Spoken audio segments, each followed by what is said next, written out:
Hola a todos, ¿cómo están? Soy Elena, y hoy quiero compartir con ustedes una historia que jamás pensé que me ocurriría a mí. Durante 8 años, sacrifiqué todo por mi esposo y su familia. Vendí mi pequeño apartamento que mis padres me habían dejado. Trabajé en 3 empleos diferentes, y soporté humillaciones constantes de mi suegra. Y cuando finalmente mi esposo logró convertirse en un arquitecto reconocido, ¿saben qué recibí? Una carta de divorcio y una acusación de que yo era un lastre para su nueva vida exitosa. Pero lo que él no sabía es que durante el último año de nuestro matrimonio, yo había estado preparándome. Y cuando nos volvimos a encontrar 2 años después, él estaba trabajando para mí. Sí, así como lo escuchan. Pero déjenme contarles desde el principio cómo llegué hasta aquí. Conocí a Javier en 2012, en una cafetería cerca de la Universidad Politécnica de Madrid.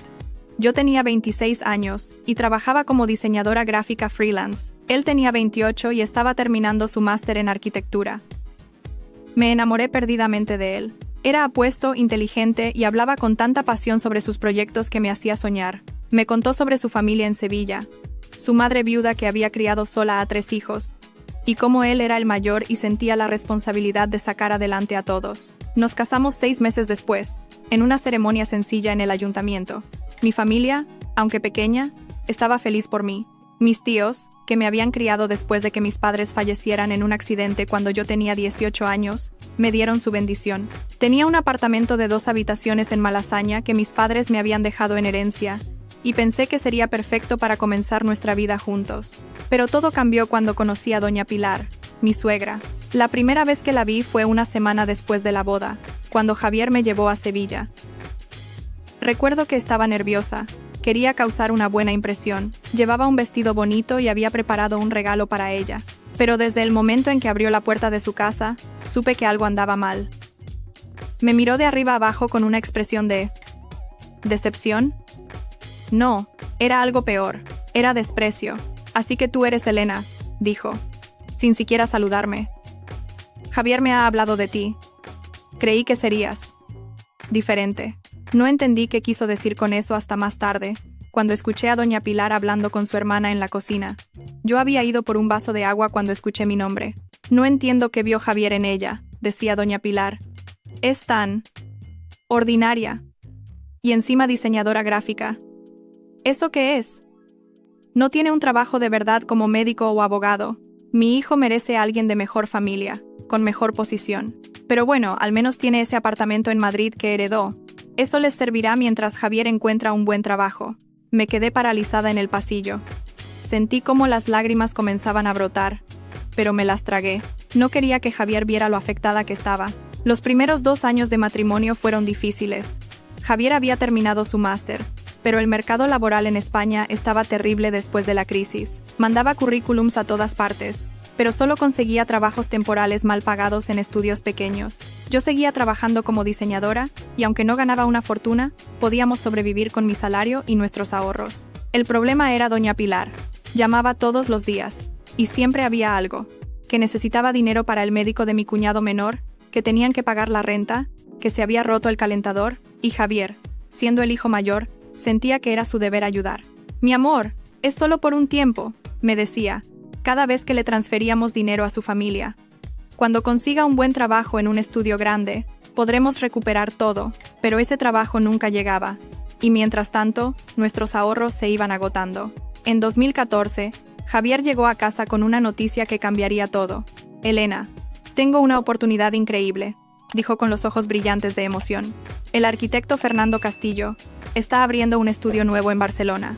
Me ha ofrecido una posición, pero hay un problema. Es prácticamente sin sueldo los primeros 6 meses, solo para aprender. Después de eso, si demuestro mi valía, me dará un contrato fijo con un salario excelente.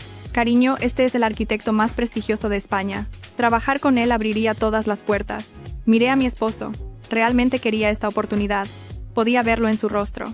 ¿Cuánto necesitamos?, pregunté. Bueno, tendríamos que mudarnos a Barcelona. El alquiler allá es caro. Y necesitaría materiales, software de diseño nuevo. Calculo que unos 30.000 euros para los primeros 6 meses. 30.000 euros. Yo tenía exactamente eso en mi cuenta de ahorros. El dinero que había estado guardando desde que comencé a trabajar. Pero Elena, continuó Javier, tu apartamento aquí en Madrid. Si lo vendiéramos, Valdría al menos 150.000 euros. Con ese dinero podríamos vivir tranquilos en Barcelona mientras me establezco, y además ayudar a mi madre. Ella no está bien de salud últimamente. Me quedé en silencio. Ese apartamento era lo único que me quedaba de mis padres. Cada rincón tenía un recuerdo de ellos. ¿No hay otra manera?, pregunté con voz temblorosa. Mi amor, es una inversión en nuestro futuro. En 2 años, cuando yo esté establecido, compraremos una casa aún mejor. Te lo prometo. Esa noche no pude dormir. Pero al día siguiente tomé la decisión. Vendí el apartamento. Nos mudamos a Barcelona en abril de 2014. Alquilamos un pequeño piso de un dormitorio en el Eixample, cerca del estudio donde Javier trabajaría. Era diminuto comparado con mi apartamento en Madrid, y el alquiler era de 1.200 euros mensuales. Los primeros 6 meses fueron como Javier había dicho. Él trabajaba sin sueldo, aprendiendo. Yo conseguí trabajo remoto con algunas agencias de publicidad, pero no ganaba suficiente. Tuve que conseguir un segundo trabajo como camarera en un restaurante por las noches. Es temporal, amor, me decía Javier cuando me veía llegar a las 2 de la madrugada, exhausta. Pero él estaba tan absorto en sus proyectos que a veces ni siquiera levantaba la vista cuando entraba. Además, estaba el dinero que constantemente enviábamos a Sevilla. Doña Pilar siempre tenía una emergencia, y cuando yo sugería que tal vez deberíamos priorizar nuestros propios gastos, Javier se molestaba. Es mi madre, Elena. ¿Cómo puedes ser tan egoísta? Pasaron los 6 meses, y efectivamente, Javier consiguió el contrato. Su salario era de 2.500 euros mensuales, no una fortuna, pero era un comienzo. Pensé que finalmente podríamos respirar, pero entonces doña Pilar se enfermó. O al menos eso dijo. Necesita una operación urgente, me informó Javier. Cuesta 12.000 euros, y el seguro no lo cubre todo. Tenemos que ayudarla. Javier, apenas tenemos ahorros, le dije. Ya vendí mi apartamento.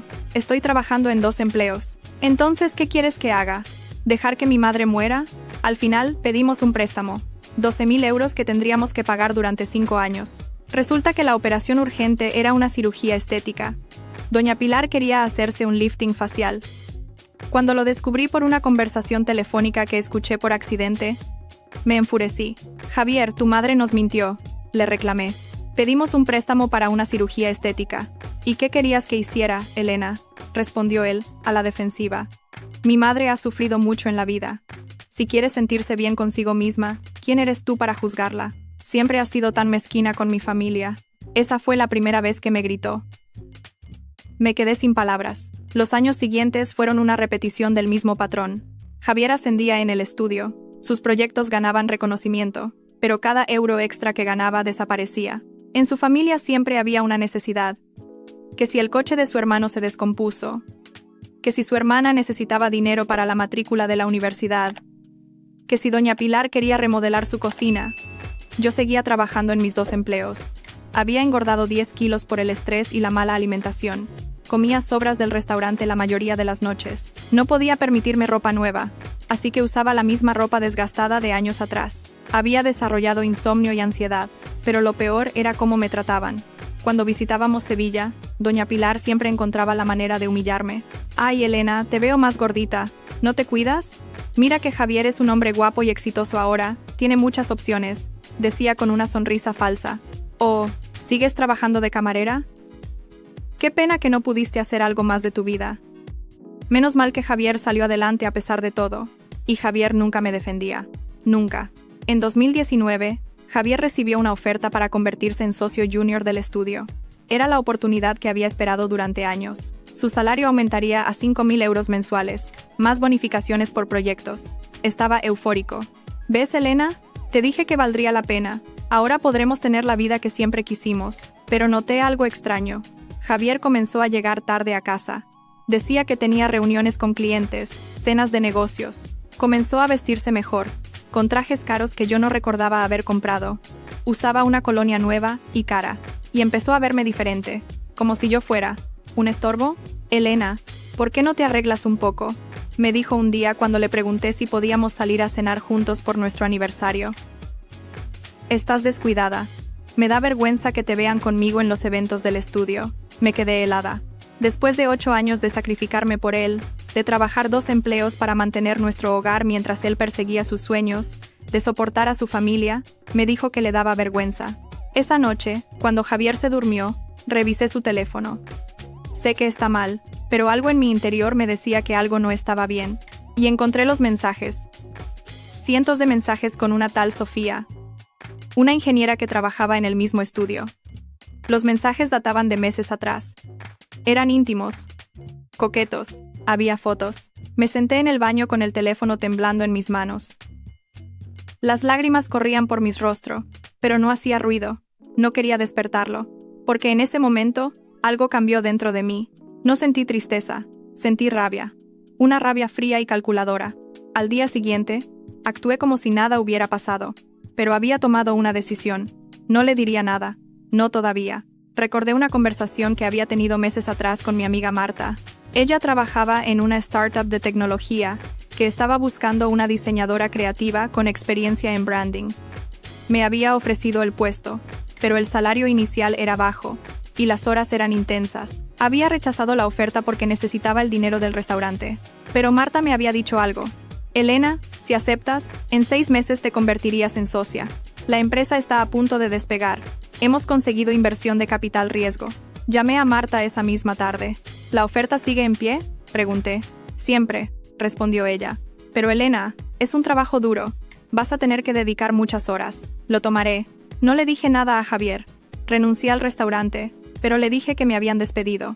Comencé a trabajar con Marta, pero le dije a Javier que había conseguido otro trabajo de diseño remoto de medio tiempo. Las siguientes semanas fueron agotadoras. Trabajaba desde las 9 de la mañana hasta la medianoche en la startup, pero por primera vez en años, sentía que estaba construyendo algo mío. Paralelamente, comencé a recopilar pruebas.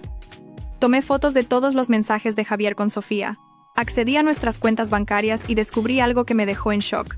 Durante los últimos 3 años, Javier había estado transfiriendo dinero a una cuenta separada que yo desconocía.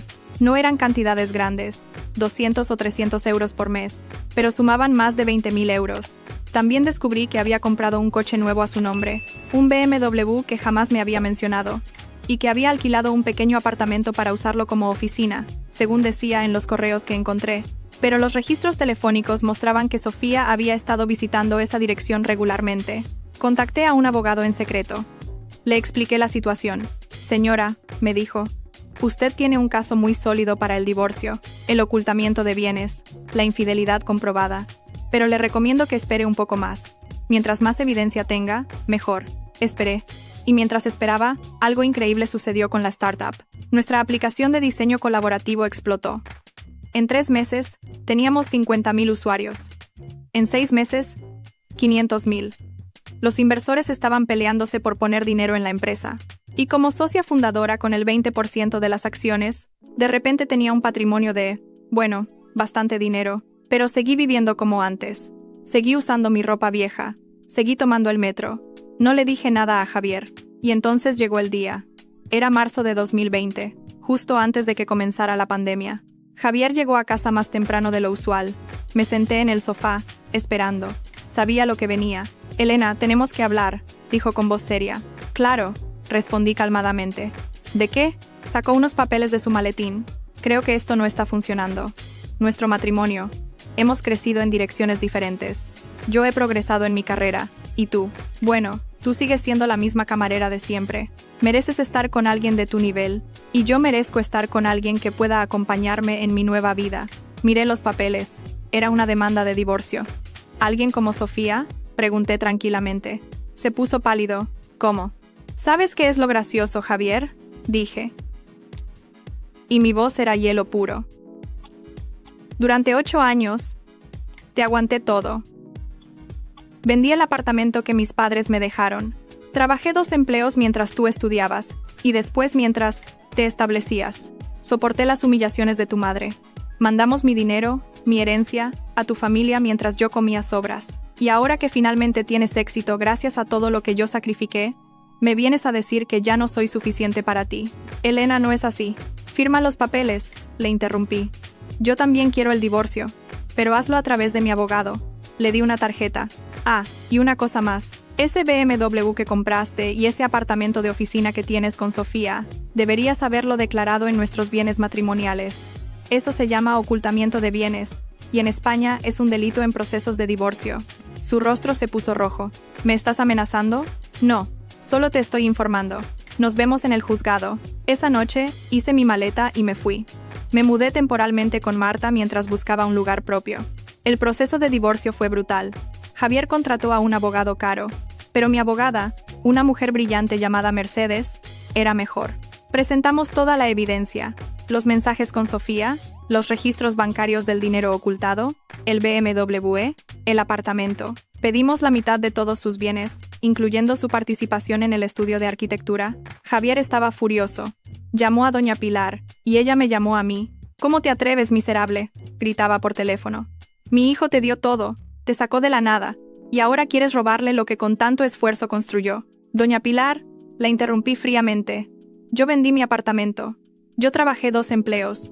Yo le presté mi dinero a su familia una y otra vez. Javier construyó su carrera sobre mi espalda, y ahora es tiempo de pagar». Colgué. El juicio fue rápido. El juez falló a mi favor en casi todo. La mitad de todos los bienes gananciales, incluyendo el BMW, el apartamento y una compensación por el dinero que había contribuido de mi herencia. En total recibí 120.000 euros. Pero eso no era todo. Porque mientras el divorcio se procesaba, algo más estaba sucediendo.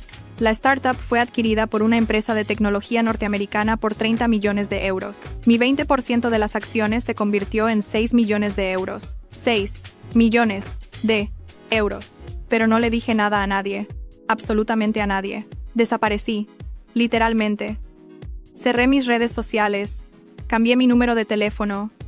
Me mudé a un apartamento en una zona completamente diferente de Barcelona.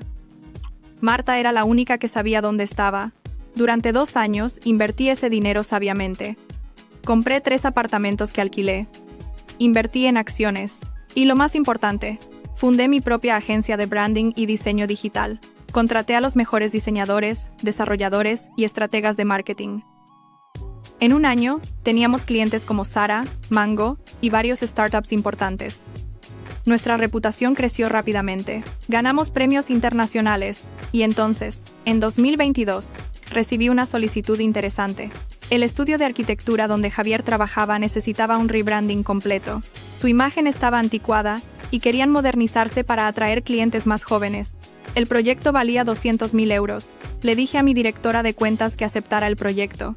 El día de la primera reunión, me vestí con un traje de Armani negro, tacones Christian Louboutin y el reloj Cartier que me había comprado para celebrar mi primer millón. Me recogí el cabello en un moño elegante y me maquillé impecablemente. Había perdido los 10 kilos que había ganado durante mi matrimonio, más otros 5. Me veía y me sentía como nunca antes. Entré a la sala de conferencias del estudio con mi equipo. Y ahí estaba él, Javier. Su rostro cuando me vio fue un poema. Primero confusión, después shock, después. No sabría cómo describirlo. Era una mezcla de vergüenza, incredulidad y algo más. «Buenos días», dije con voz profesional, como si fuera un cliente más. «Soy Elena Ruiz, fundadora y directora de Alma Creativa. Entiendo que necesitan renovar su imagen corporativa». Fernando Castillo, el dueño del estudio, se levantó para saludarme. «Señora Ruiz, es un honor tenerla aquí. Hemos escuchado maravillas sobre su agencia. Por favor, tome asiento». Durante toda la presentación, Javier no dijo ni una palabra. Solo me miraba fijamente, como si estuviera viendo un fantasma. Después de la reunión, cuando mi equipo ya se había ido, Javier me alcanzó en el estacionamiento. «Elena», dijo con voz temblorosa. «¿Qué? ¿Cómo? ¿Cómo qué, Javier?», pregunté mientras me ponía mis gafas de sol Dior. «¿Cómo estoy bien? ¿Cómo tengo mi propia empresa exitosa? ¿Cómo me veo así? Yo no sabía. Tú nunca dijiste. ¿Que era talentosa? ¿Que tenía potencial? Tú nunca preguntaste. Estabas demasiado ocupado usándome como escalera para subir, y después descartándome cuando ya no me necesitabas. Elena, lo siento, cometí un terrible error. Sofía y yo terminamos hace meses. Yo pensaba que me encontrarías todavía esperándote. ¿Destruida y suplicando que volvieras?». Me reí. «Javier, eres un arquitecto talentoso, pero nunca fuiste muy listo en lo que respecta a las personas, especialmente a mí. ¿Podemos hablar? ¿Tomar un café? No. Pero si quieres puedo ofrecerte un trabajo. Buscamos un arquitecto para diseñar nuestra nueva sede. Paga bien, 80.000 euros al año. Pero tendrías que reportar directamente conmigo». ¿Interesado? Su rostro mostró 100 emociones diferentes. «¿Por qué harías eso?», preguntó finalmente. «Porque eres bueno en lo que haces. Y yo soy una empresaria. No me dejo llevar por emociones personales. Piénsalo. Me subí a mi Tesla y me fui, dejándolo ahí parado en el estacionamiento. No aceptó el trabajo, por supuesto. Su orgullo era demasiado grande. Pero nuestras empresas siguieron trabajando juntas. Completamos el proyecto de rebranding, que fue un éxito rotundo. El estudio consiguió 3 clientes importantes gracias a su nueva imagen. Y cada vez que teníamos una reunión, cada vez que Javier me veía dirigir mi equipo, tomar decisiones, cerrar contratos millonarios, podía ver el arrepentimiento en sus ojos. Supe por Marta, que aún tenía contactos mutuos, que Javier y Fernando habían tenido una pelea. Al parecer, Javier quería más participación en el estudio, pero Fernando se negó. Las cosas se pusieron tensas. También supe que doña Pilar había tenido problemas de salud reales esta vez, y que los gastos médicos habían drenado las finanzas de Javier. El BMW tuvo que venderlo. El apartamento también. No sentí alegría por eso. No sentí nada realmente, porque había descubierto algo. La mejor venganza no es destruir a quien te hizo daño. Es vivir tan bien, tan plenamente, que su existencia se vuelve irrelevante para ti.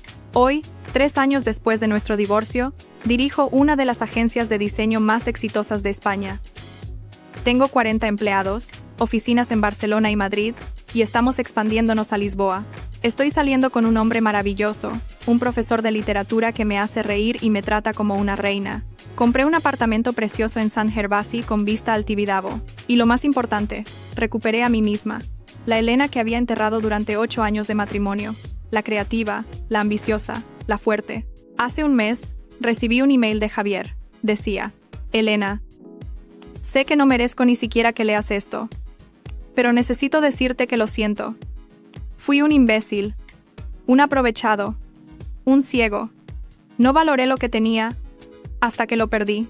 Veo tu éxito y me siento orgulloso, pero también avergonzado. Avergonzado de cómo te traté, de cómo permití que mi madre te humillara, de cómo te descarté cuando ya no me servías. Ojalá pudiera retroceder el tiempo, pero sé que no puedo. Solo quiero que sepas que tenías razón. Yo construí mi carrera sobre tu espalda, y nunca te lo agradecí. Eres la mujer más extraordinaria que he conocido, y fui demasiado estúpido para darme cuenta a tiempo. Te deseo lo mejor. J. Leí el email 2 veces, y luego lo archivé en una carpeta llamada Pasado, porque eso es lo que era. Pasado. Mi historia no es una historia de venganza, es una historia de renacimiento. De descubrir que dentro de ti hay una fuerza que ni siquiera sabías que existía, de aprender que a veces las personas que más te aman son las que más daño te hacen, y de entender que el mejor final no siempre es destruir a quien te lastimó, sino construir una vida tan hermosa que su presencia en ella ya no importe. Si alguien está escuchando esto y está pasando por algo similar, quiero decirles algo. Ustedes valen más de lo que piensan. Más de lo que cualquier persona que los menosprecie podría jamás entender. Y dentro de ustedes hay un poder inmenso, esperando ser liberado. Solo tienen que atreverse a encontrarlo. Gracias por escuchar mi historia. Y recuerden, el universo siempre encuentra la manera de equilibrar la balanza. Solo hay que tener paciencia, y sobre todo, fe en uno mismo. Hasta la próxima. Les mando un abrazo enorme.